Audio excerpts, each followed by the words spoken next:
पंतप्रधान नरेंद्र मोदी यांच्या हस्ते आज 15,000 घरांचं वितरण झालेलं आहे. कसं त्यांनी 15,000 घराचं उद्घाटन केलं, त्याबद्दल आम्ही त्यांचं अभिनंदन करतो.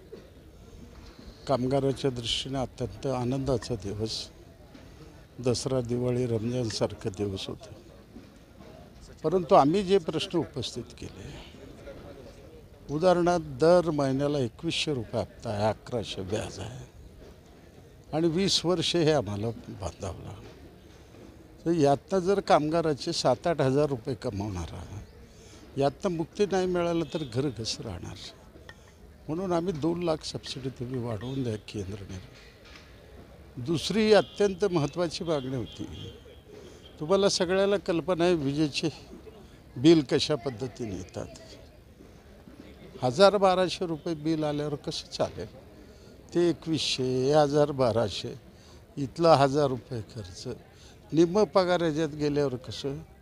म्हणून तुम्ही सोलर बसवा आणि बिल 0 येईल अशा पद्धतीचा प्रयत्न करा. तिसरी मागणी आम्ही केली होती, 5 लाखाचं घर असताना